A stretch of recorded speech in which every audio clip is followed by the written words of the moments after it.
Welcome, and thanks for joining us. You're listening to podcast euPOLIS Piraeus. Today, we're really going to explore the many facets of the Greek city of Piraeus. Our focus, well, it's about understanding its unique character, the big challenges it's grappling with now, and importantly, the really innovative solutions coming from the euPOLIS project. We've gone through a lot of material for this one, so we aim to give you a really comprehensive picture without just throwing data at you. Expect a mix of history, a hard look at urban issues, and some genuinely exciting future-focused ideas. Absolutely. Piraeus is, well, it's a fascinating case study in how cities evolve, isn't it? It really brings together so much. You've got these deep historical roots as, a key port, and then its current life as this incredibly busy modern center. And what makes it so compelling right now is seeing how these distinct challenges, especially environmental and social ones, are being tackled with some really groundbreaking approaches. It's definitely more than just another city. It's this vital port, a lifeline for Greece, and really the whole Mediterranean. Its story is, I think, pretty relevant for anyone interested in urban development today. Okay, let's unpack this history a bit, because the ancient foundations are key to understanding why Piraeus matters so much, even now. Yeah. Our sources show it was already a proper town way back in the 6th century BC.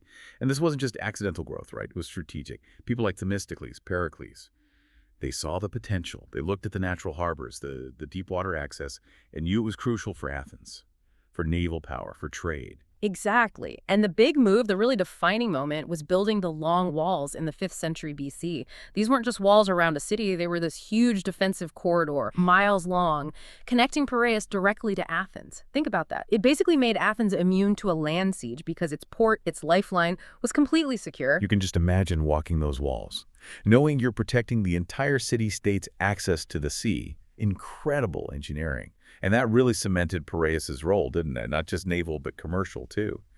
Greece's emporium, they called it. The marketplace. That's right. A premier commercial hub. That strategic thinking, thousands of years ago, you can still feel its legacy. But maybe the most lasting impact on the city's actual shape came from Hippodamus of Miletus, often called the father of urban planning. Hippodamus. Right. Aristotle mentions him, I think. Son of Euryphon. The very same. Aristotle credits him with basically inventing the art of planning. See, before him, cities mostly just happened. Followed paths, terrain, often kind of messy, winding streets. Hippodamus, though, he laid out Piraeus differently, systematically, on a grid. Grid system. Like straight streets, right angles. Exactly. Orthogonal, perfect right angles, wide avenues, specific zones for public stuff, private stuff. It was revolutionary. It made efficient use of space, helped people and goods move easily, and gave a sense of, well, order. Civic pride, even. It really set a new standard for how you develop a city, totally different from that organic sprawl you saw elsewhere. Piraeus was essentially one of the world's first intentionally planned cities. That idea of structured design, it's still part of its DNA. And that foundation, that planned beginning, it clearly stuck. Because Piraeus today isn't just surviving, it's thriving. Still Greece's main port, a real powerhouse. The scale of it is just, well, it's mind-boggling. Get this. About 20 million passengers go through the port of Piraeus every year. 20 million? That's huge. It puts it in the top 5 passenger ports in all of Europe. Think of the sheer volume of people, tourists, commuters, business folks moving through there. It just highlights how critical it is for travel, trade, connecting the region. Yeah, absolutely. And the passenger side is just one part of the story. Commercially, it's equally massive. Piraeus is regularly in the top 10 busiest European ports for container traffic. But here's the kicker. It's the busiest container port in the entire Eastern Mediterranean. The busiest, wow. Yeah. Think what that means economically. It's a pivot point for global trade.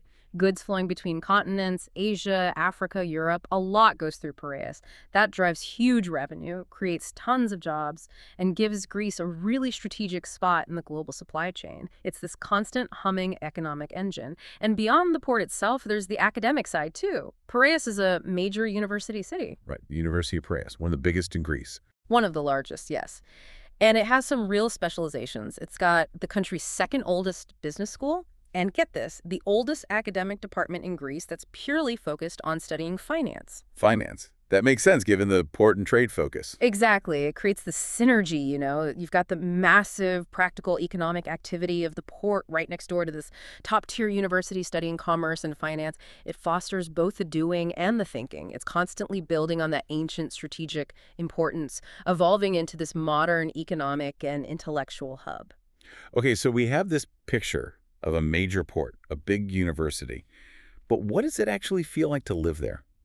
Let's look at the people, the environment on the ground. Our sources give us some numbers. The city itself has just over 163,000 people, but in the specific demo area the euPOLIS project is focusing on, it's about 15,000 residents. And get this packed into just 11 square kilometers. Wow, that is dense, really dense. Yeah, tells you immediately it's a very urban environment. Busy streets, buildings close together. The whole city area is around 117,000 square meters. And green space, they have about 135,000 square meters total. Now, these numbers aren't just abstract figures, are they?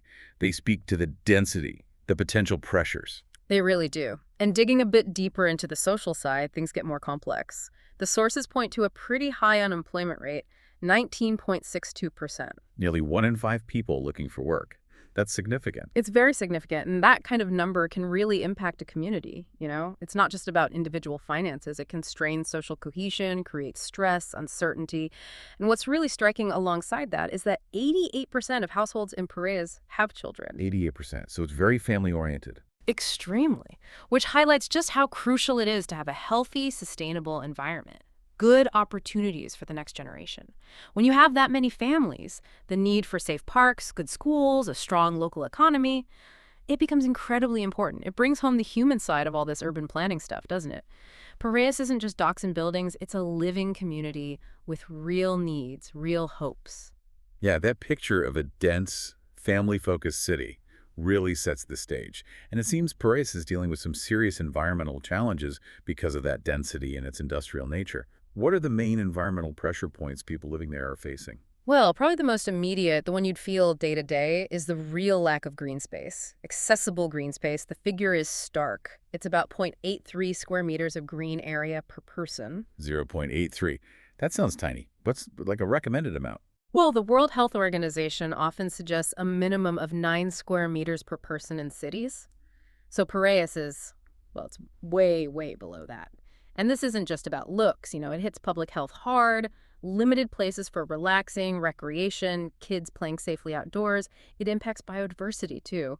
Fewer plants, fewer pollinators. It just makes the city less resilient, less livable overall. That is a stark picture. And I bet that lack of green space makes other problems worse, like the urban heat island effect. Yeah. That must be rough in a Mediterranean summer. Oh, absolutely. They're totally linked. The UHI effect is a major issue in Piraeus. You've got all those buildings packed together, narrow streets trapping heat, plus exhaust from air conditioning units. It basically turns into an oven in summer. Imagine trying to walk down Acti de la Verre or just go to the local market when the sun's beating down on concrete and asphalt. Yeah, unbearable. Yeah. And no shade, I guess. Very little natural shading in many areas, so pedestrians are just blasted by the sun. The direct impact is, frankly, a big drop in public well-being during hot weather. People stay indoors if they can. Outdoor social life, which is so important there, really takes a hit. And it's not just about comfort. It can actually widen social divides. People with air conditioning can escape it, but more vulnerable people, maybe without access to cool homes or green spaces, they suffer the most. Yeah. It worsens health inequalities. So the heat literally isolates people and makes inequality worse. Wow. Okay, beyond heat, what about the air people are breathing, especially near the port? Yeah, air pollution is another big one. Unsurprisingly, ship emissions are flagged as a major source. We're talking particulate matter, nitrogen oxide, sulfur dioxide, all the stuff linked to respiratory problems, cardiovascular issues, you name it, especially for people living close by. And it doesn't just affect humans. It contributes to acid rain, damages local plants, impacts the marine environment. Which brings us to water quality. That's also a concern. The seawater. Yes, the marine environment right near the main water promenade is described as needing improvement, both for how it looks and for its ecological health. And this problem extends inland, too. There's a riverine area, Acti de la Verre, connected to the promenade. Sources say it's underdeveloped and has poor water quality, so that potential asset, that river connection, isn't really usable or healthy right now. You see how it all connects. Heat, lack of green space, air pollution, water quality. It's this complex knot of environmental challenges impacting daily life. It really is a web. Yeah. And it's hard to imagine those environmental issues don't spill over to the social and economic side of things. How do they connect? Oh, they absolutely spill over. They profoundly shape the social and economic fabric. Take the high unemployment rate, nearly 20%. That puts a real strain on social cohesion, financial stress, maybe less community involvement. It can weaken those bonds. And this is linked to what the sources call an increased economically non-active population. That's not just the unemployed, but could include retirees, students, caregivers. While many are fine, a growing non-active population can strain public services, healthcare, social support, and it can lead to isolation if people feel disconnected, especially if there aren't inviting public spaces. So the environment discourages using public space, and the economy might limit resources or opportunities, reinforcing that isolation. Precisely. And add to that a specific mention in the sources of a lack of business opportunities within the city. If new businesses aren't starting, if there isn't enough economic growth, it hits young people looking for jobs, limits innovation, and just generally dampens the community's dynamism. Fewer jobs for all those families with kids we talked about, maybe less investment back into the community. It becomes this cycle, environmental issues, economic hardship, social disconnection. They all feed into each other. It really shapes the identity and the future prospects of Piraeus. It demands a joined-up solution. That's a clear picture of the challenges. But like you said, Piraeus isn't just letting this happen. It's actively involved in the euPOLIS project. Tell us about euPOLIS. It sounds like more than just planting a few trees. Oh, much more. euPOLIS is a major European research and innovation initiative. It's funded under the Horizon 2020 program, focused on shaping Europe's smart, healthy cities. Piraeus is one of the key cities where they're developing and testing nature-based solutions, or NBS. Nature-based solutions. So using nature to fix urban problems. Exactly. It's about working with natural processes and ecosystems. Instead of just building concrete solutions, you might use plants for cooling, soil for water management, green corridors for air filtration. And the key thing is, these NBS approaches usually offer multiple benefits at once. They can tackle environmental issues and social ones, and sometimes even economic ones simultaneously. It's a really integrated way of thinking about urban renewal. And Piraeus isn't doing this alone. It's collaborating with Belgrade, Udu in Poland, and Gladsaxe in Denmark, learning from each other. Okay, so what specific NBS strategies are they actually implementing in Piraeus to tackle those issues we discussed, like the heat and pollution? Right, they've got some really targeted interventions. To fight that urban heat island effect, they're using innovative MF canopies. MF? Multifunctional. Or you could think of them as green infrastructure canopies. They often combine structures, maybe lightweight trellises, with specific climbing plants, sometimes even integrating vertical farming. Now, these aren't just shade structures. The plants chosen actively cool the air through evapotranspiration, basically. They release water vapor, which pulls heat out of the surrounding air, like nature's air conditioning.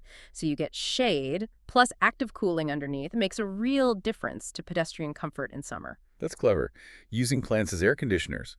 Does that green infrastructure also help with the air pollution from the port and traffic? Yes, it does. The project includes introducing more multifunctional green infrastructure and, crucially, selecting specific types of Mediterranean plants known to mitigate pollution. This isn't random planting. Certain trees, for instance, have leaf textures that trap fine particles from the air. Others are good at absorbing gaseous pollutants like nitrogen dioxide. So you create these green corridors or spaces that aren't just cooler, they're actively cleaning the air people breathe. And linked to this, they're creating evaporation-cooled corridors, accesses, and pathways. How do those work? Is it misting systems? It can involve things like misting, but often it's about using permeable surfaces that retain moisture, or specific planting designs that maximize natural evaporative cooling.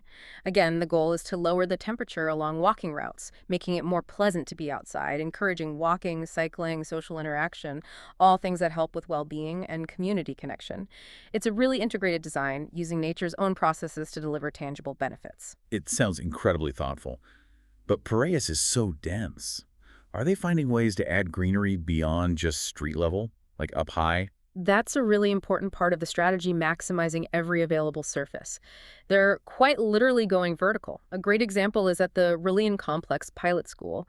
They're creating accessible, multifunctional roof gardens right on top of the school buildings. Roof gardens, so turning unused roofs into green space. Exactly. transforming those barren, often heat-absorbing surfaces into vibrant gardens. The benefits are huge. Provides new recreational and learning spaces, looks great, helps insulate the building below, saving energy, and importantly, it helps manage rainwater. The soil and plants absorb rainfall, reducing runoff that can overwhelm drainage systems. Smart greening. Multitasking greenery. And I heard something about using school walls, too. Yes. Also at the Relian School, they're introducing vertical farming systems and what they call mini biotope nodes right onto the walls. Vertical farming, as you know, lets you grow food in tight urban spaces. Imagine fresh herbs or vegetables growing right on the school wall, maybe for the canteen, maybe for the community.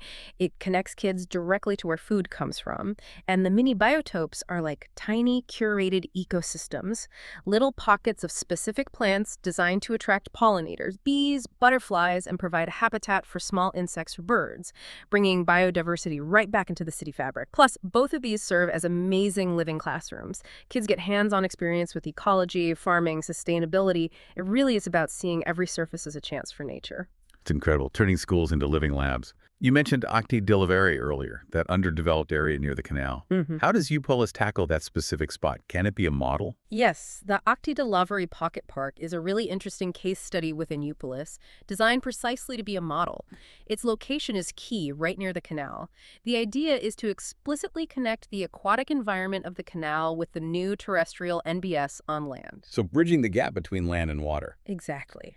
Creating a cohesive ecological corridor, it's not just an isolated patch of green. It directly addresses those issues of poor water quality and underdevelopment we talked about. The park will use native, drought-tolerant plants, creating habitats, boosting biodiversity, and it will likely include features like permeable paving or bioswales, natural drainage systems designed to help filter runoff before it enters the canal, improving water quality. It shows how even a relatively small intervention, a pocket park, can have a much bigger ecological impact if it's designed smartly, connecting blue water and green land infrastructure. It's a template for restoring these neglected urban water edges. These physical changes sound amazing. But euPOLIS seems to understand that just building green stuff isn't enough. You need people involved, right? Especially kids. The Relian School seems central here. Absolutely central. The whole idea is creating NBS public places that are, as the project describes them, conducive to pupils, citizens, small business, and visitors. That word conducive is key. It means the spaces aren't just there, they actively support and benefit different groups. For pupils, it's a hands-on learning environment. For citizens, it's much-needed accessible green space for relaxing and meeting. For businesses, maybe new opportunities arise. For visitors, it shows Piraeus as innovative.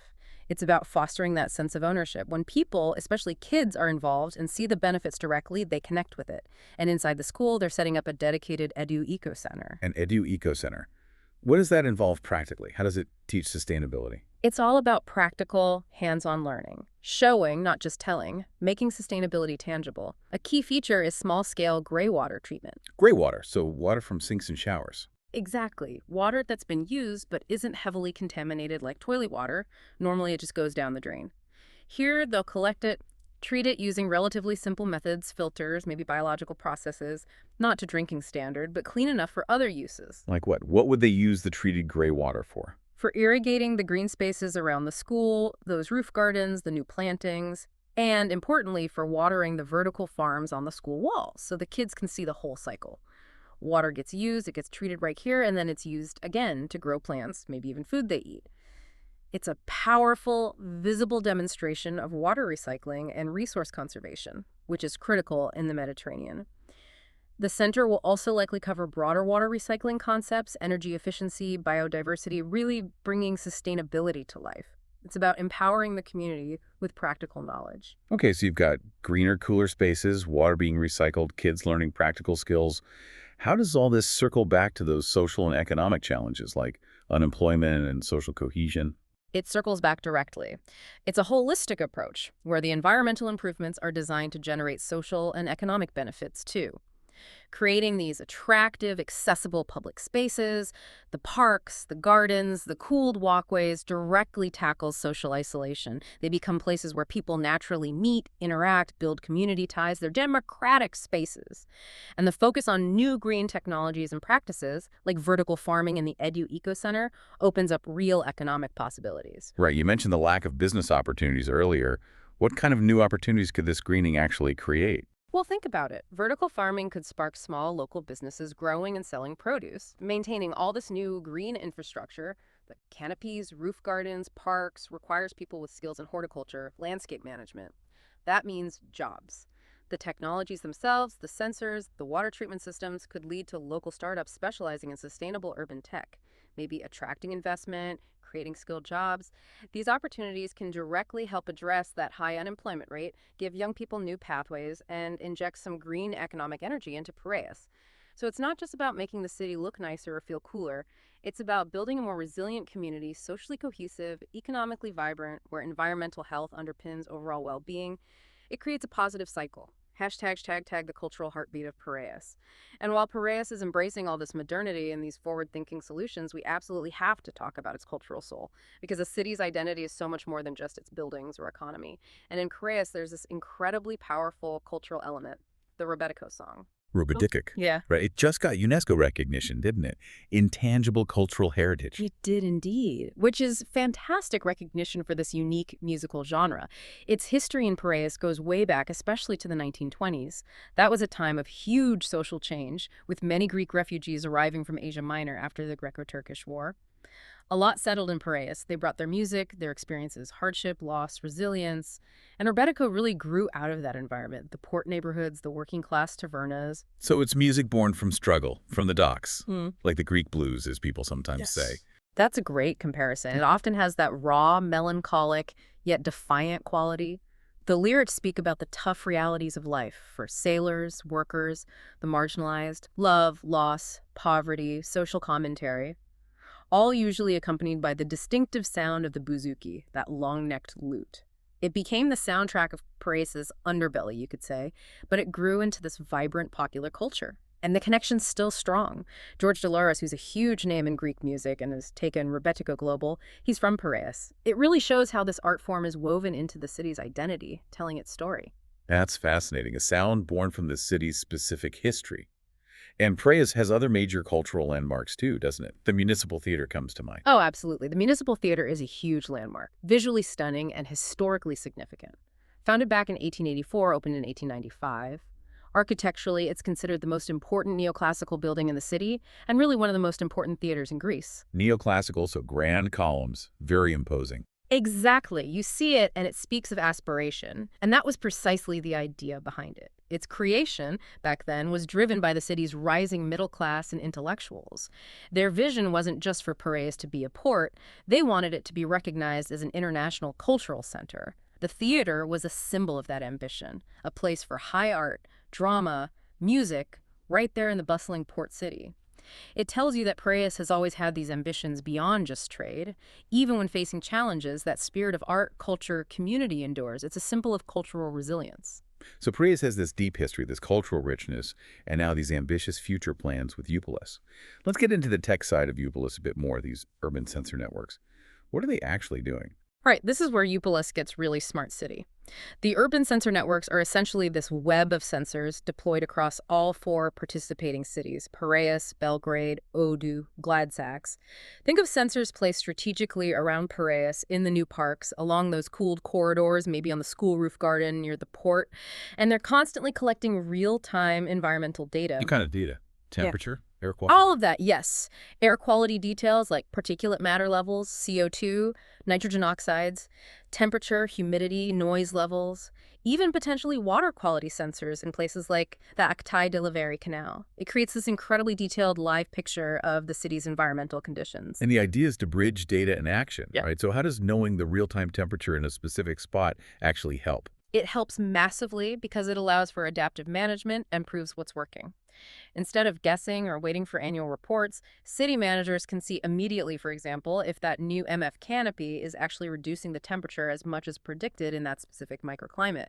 Or they might see air quality dip near the port under certain wind conditions and can perhaps adjust traffic flow or issue alerts. If an MBS isn't performing as expected, the data helps them understand why and tweak the design, maybe change the plant species, adjust irrigation. It moves urban management from being reactive to being proactive and evidence-based. It allows for fine-tuning and really optimizing these nature-based solutions. It's data-driven urbanism in practice. That makes perfect sense. Smarter decisions based on real data. Yeah. And this network exists across all 4 euPOLIS cities. That collaboration must be powerful. Hugely powerful. The multi-city approach is one of euPOLIS's great strengths. Piraeus isn't just figuring this out on its own. They're sharing data, sharing what works, what doesn't, with Belgrade, Udu, Gladsax. If Udu develops a particularly effective way to manage stormwater with MBS, Piraeus can learn from that, adapt it. This sharing of best practices, developing solutions that might work in different urban contexts, it accelerates innovation for everyone. And when you hear about final milestones for the project, it signifies that these collaborative efforts are bearing fruit, that the models are working, the tech's deployed, positive impacts are starting to show across the network. It builds collective knowledge for building more resilient cities everywhere. It's really inspiring to see that level of European cooperation on such critical issues. But it brings up a deeper question. We can install sensors, plant trees, build parks. But does that automatically change how people feel about their city? Does it make them feel more like citizens? This connects to that article you mentioned, Stamatis. We still don't feel like citizens. Exactly. That article and the quote from Stamatis, certainly the mindset and character of a city are intertwined, akin to performing in a personal theater. It really hits at the heart of the matter. It pushes us beyond just measuring infrastructure or environmental data. It asks us about the subjective experience, the feeling of belonging. Stamatis seems to be questioning whether these physical improvements, even new green jobs, automatically create that deeper sense of connection, of agency, of truly being a citizen who matters in that city. Can a new park make you feel heard? Does cleaner air translate into a stronger civic identity? The mindset and character he talks about, it's shaped by history, culture, social interactions, economic fairness, and the physical environment. It's complex. And maybe the ultimate success of something like euPOLIS isn't just greener statistics, but whether it helps foster that feeling of active, valued citizenship for the people living there. It's about empowering people, not just improving places. Hashtag outro. So, wrapping this up, what have we learned today about Piraeus, and what should we take away? We've seen its incredible journey, haven't we? From those ancient, strategically planned foundations by visionaries like Themistocles and Hippodamus to its modern reality as this vital port and academic hub. We've confronted the serious environmental and social challenges it faces: the heat, the pollution, the lack of green space, the unemployment. But then we explored the hope and innovation within the euPOLIS project, using these multitasking nature-based solutions. It's truly holistic, isn't it? Connecting cooling strategies, air quality improvements, water management, community engagement, education, even potential job creation through things like the Edu Eco Center. And we remembered its cultural soul, the powerful rebetiko music, the Grand Municipal Theater, reminding us that a city is more than just concrete and commerce. Absolutely. And as Piraeus moves forward with this ambitious transformation, blending its ancient roots with these cutting-edge, nature-inspired solutions, leveraging data through sensor networks, it really leaves us with a crucial question to ponder. How do we define real success in regenerating a city? Is it just about the numbers ticking up on environmental monitors, cleaner air, lower temperatures, or, as Stamatis hinted, does the ultimate measure lie in something less tangible, but perhaps more profound? Does it lie in the collective feeling of the people who live there, in their sense of belonging, their well-being, their feeling of active citizenship within this evolving, breathing city? Perhaps the true success isn't just in building a greener Piraeus, but in nurturing the conditions where its people feel truly at home, empowered, and connected to its future. That's the ultimate challenge and the ultimate goal.